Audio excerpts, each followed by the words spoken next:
നമ്മോടൊപ്പം ഇപ്പോൾ സിൻഡിക്കേറ്റ് അംഗവും ഒപ്പം തന്നെ SFIയുടെ MG യൂണിവേഴ്സിറ്റി SFIയിലെ വിദ്യാർത്ഥികളും ഉണ്ട് എന്നുള്ളതാണ്, നേതാക്കളും ഉണ്ട് എന്നുള്ളത് തന്നെയാണ്. എന്തായാലും ആദ്യം നമുക്ക് സിൻഡിക്കേറ്റ് അംഗത്തിലേക്ക് തന്നെ പോകാമെന്ന് വരുന്നു. ഇപ്പോൾ ഒരു 19 പേരെ തിരഞ്ഞെടുക്കുന്നു. അത് സംഘപരിവാർ അനുകൂലമായിട്ടുള്ള ആളുകൾ തന്നെയാണ് എന്നുള്ളതാണ്. അപ്പോൾ അത് പ്രോ ചാൻസലർ അറിഞ്ഞിട്ടില്ല എന്നുള്ളൊരു കാര്യം പറയുന്നുണ്ട്. അപ്പോൾ എങ്ങനെയാണ് ഇതിലെന്തെങ്കിലും ചെയ്യാൻ കഴിയുമോ ഇനി? ഇത് 19 അംഗങ്ങളെ MG സർവകലാശാല സെനറ്റിലേക്ക് ചാൻസലർ നേരിട്ട് നോമിനേറ്റ് ചെയ്യുകയാണ് ചെയ്തത്. ഇത് പ്രോ ചാൻസലർ അറിഞ്ഞുകൊണ്ടാണോ അല്ലയോ എന്നതിനെക്കുറിച്ച് കൃത്യമായി നമുക്ക് പ്രവചിക്കാൻ സാധിക്കുകയില്ല. കാരണം സെനറ്റിൻ്റെ ഒരു പ്രതിനിധിയെ വൈസ് ചാൻസലറെ സെലക്ട് ചെയ്യുന്ന സമിതിയിലേക്ക് എലക്ട് ചെയ്യുവാനുള്ള ഡേറ്റിൻ്റെ തലേദിവസം സർവകലാശാലയിൽ പ്രോ ചാൻസലർ ഒത്തുചേർന്നുകൊണ്ട് ആ തെരഞ്ഞെടുപ്പിനെ അട്ടിമറിക്കുകയാണ്. അതുകൊണ്ട് ഈ 19 പേരുടെ നിയമനം തീർച്ചയായിട്ടും അത് പ്രോ ചാൻസലറുടെ ഓഫീസ് അറിഞ്ഞാണോ അല്ലയോ എന്നുള്ളതിനെക്കുറിച്ച് കൃത്യമായി നമുക്കൊരു ഉത്തരം നൽകുക ബുദ്ധിമുട്ടാണ്.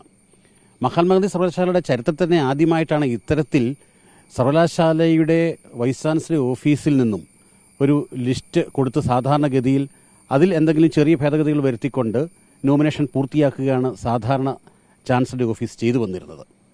ഇവിടെ നമ്മൾ ഇത് പറയുമ്പോൾ ഇതിനു മുൻപ് നടന്ന ചില കാര്യങ്ങൾ കൂടി ഇതിനോട് ചേർത്ത് വായിക്കേണ്ടതാണ്. കാരണം MG സർവകലാശാലയിലെ ഇലക്റ്റഡായി വരുന്ന ഒരു സഭ എന്ന് പറയുന്നത് തീർച്ചയായും സെനറ്റാണ്. അതിൽ അധ്യാപകരുടെ പ്രതിനിധികളായിക്കൊള്ളട്ടെ, വിദ്യാർത്ഥികളുടെ പ്രതിനിധികളായിക്കൊള്ളട്ടെ, അനധ്യാപകരുടെ പ്രതിനിധികളായിക്കൊള്ളട്ടെ, ഇതെല്ലാം ഇലക്ഷനിലൂടെയാണ് സെനറ്റിലേക്ക് എത്തുന്നത്.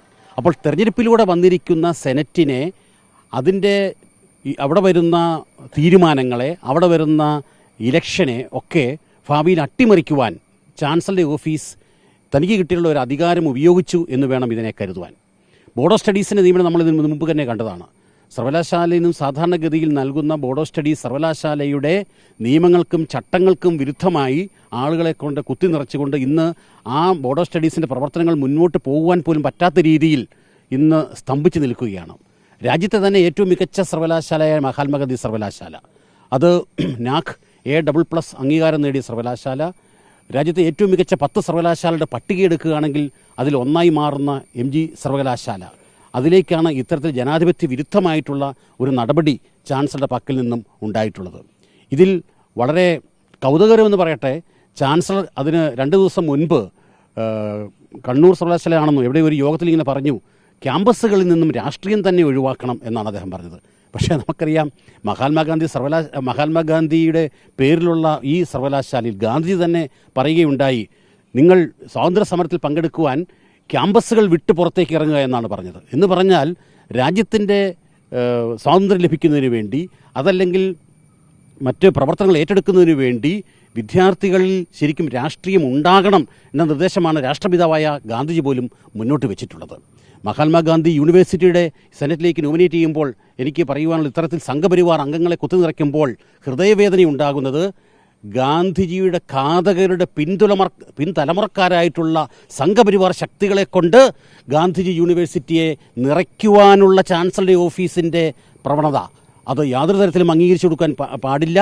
അതിനെതിരെ തീർച്ചയായിട്ടും അധ്യാപകരുടെയും ജീവനക്കാരുടെയും വിദ്യാർത്ഥികളുടെയും പൊതുസമൂഹത്തിൻ്റെയും ശക്തമായിട്ടുള്ള എതിർപ്പ് ഉണ്ടാകണം എന്നാണ് എനിക്ക് ഈ അവസരത്തിൽ ഓർമ്മിക്കാനുള്ളത്. അതുതന്നെയാണ് എന്തായാലും സിൻഡിക്കേറ്റ് അംഗം പറഞ്ഞിരിക്കുന്നത്. ഇപ്പോൾ SFI വിദ്യാർത്ഥി സംഘടന ആളുകൾ കൂടി ഉണ്ട് എന്നുള്ളതാണ്, സെക്രട്ടറി അടക്കമുള്ളവരുണ്ട് എന്നുള്ളത് തന്നെയാണ്. അപ്പോൾ ഒരു പ്രതിഷേധങ്ങളിലേക്ക് പോകും, അതായത് ഇപ്പോൾ ഇത്തരത്തിലൊരു ചാൻസലർ പറയുന്ന കാര്യങ്ങൾ അതിനെ മാറ്റാൻ ഇനി ഇപ്പോൾ സർക്കാർക്കോ അല്ലെങ്കിൽ യൂണിവേഴ്സിറ്റിക്കോ കഴിയില്ല എന്നുള്ളതാണ്, നടപ്പാക്കി പോവുക എന്ന് മാത്രമാണ്. അപ്പോൾ അതിലൊരു പ്രതിഷേധത്തിലൂടെ അതിനെ മാറ്റാൻ മുന്നോട്ട് പോകുന്നത് തന്നെ ഏറെ ഭയപ്പെടുത്തുന്നൊരു കാര്യം എന്താണെന്ന് വെച്ചാൽ, നമ്മൾ ഈ രീതിക്കകത്തേക്ക് മാറുമ്പോഴും കേരള ഗവൺമെൻറ്റും വലതുപക്ഷവും ഇതിനെതിരെ ഒരു അക്ഷരം ഉരിയാടാതെ നിൽക്കുന്നത് ഏറെ ഭയപ്പെടുത്തുന്നതും ആശങ്കാപരമായിട്ടുള്ളൊരു കാര്യം കൂടിയാണ്.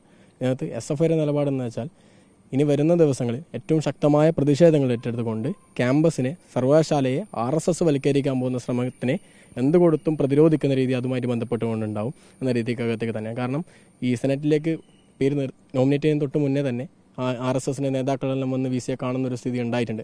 അതിനുശേഷമാണ് ഈ രീതിക്കകത്തേക്കുള്ള തീരുമാനം ഗവർണർ, അതായത് ചാൻസലറുടെ ഓഫീസുമായിട്ട് ബന്ധപ്പെട്ടുകൊണ്ടുണ്ടായിട്ടില്ല.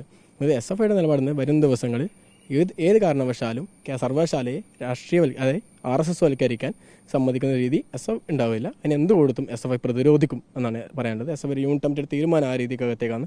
വരും ദിവസങ്ങളിൽ അതിന് ഏത് രീതിയിലും നമ്മൾ പ്രതിരോധിക്കുന്ന സ്ഥിതി ഉണ്ടാവും.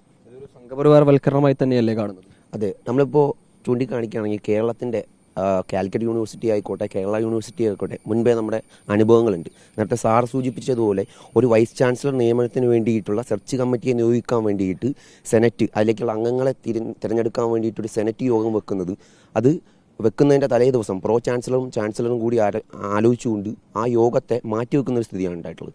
അത് കൃത്യമായിട്ട് നമുക്ക് ഒരു ഗൂഢാലോചനയായിട്ട് നമുക്ക് കാണാൻ വേണ്ടി സാധിക്കും. കാരണം അത്തരത്തിലേക്കുള്ളൊരു യോഗം ഉണ്ടായിരുന്നുവെങ്കിൽ ഈ പറയുന്ന വൈസ് ചാൻസലർ ആരായിരിക്കും എന്നുള്ളതിൻ്റെ ഒരു പൂർണ്ണരൂപം നമുക്ക് കിട്ടിയാണ്.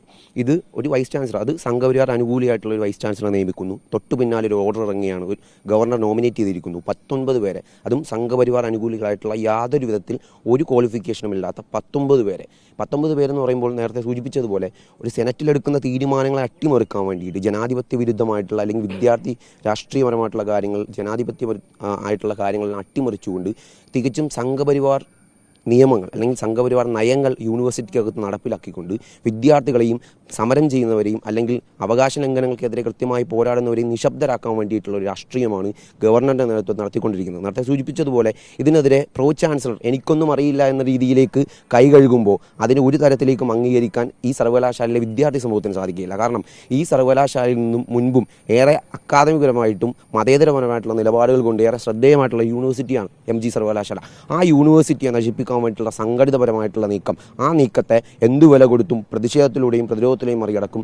അതിനെ വെറുമൊരു പൂക്കിച്ചിരി കൊണ്ട് മാത്രം മറികടക്കാൻ സാധിക്കുകയില്ല എന്നുള്ളത് കേരള മുഖ്യമന്ത്രിയെ കൂടി ഓർമ്മിപ്പിക്കുകയാണ്. അവരുടെ രീതിയിലേക്കുള്ള പ്രതിഷേധം ഇതുവരെ ഉണ്ടായിട്ടില്ല എന്നുള്ളതാണ്. നിലവിൽ കഴിഞ്ഞ ദിവസം നമ്മൾ നിയമസഭയ്ക്കകത്ത് കണ്ടതാണ്, ഏറ്റുമാനൂർ മണ്ഡലത്തെ, ഈ യൂണിവേഴ്സിറ്റി പ്രതിനിധീകരിക്കുന്ന ഏറ്റുമാനൂർ മണ്ഡലത്തെ പ്രതിനിധീകരിക്കുന്ന MLA ആയിട്ടുള്ള നാട്ടം സുരേഷ് പറയുകയുണ്ടായി, MG സർവകലാശാല SFIയുടെ ആയുധപ്പുരയാണ്.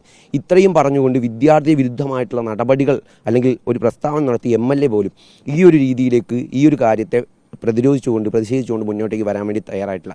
ഇത് തികച്ചും UDFിൻ്റെയും അതുപോലെ തന്നെ ഈ പറയുന്ന RSSൻ്റെയും തമ്മിലുള്ള ഒരു സംഘടിത നീക്കമായിട്ടാണ് വിദ്യാർത്ഥികൾ പൊതുവെ കാണുന്നത് എന്നുള്ളതാണ് പറയാനുള്ളത്.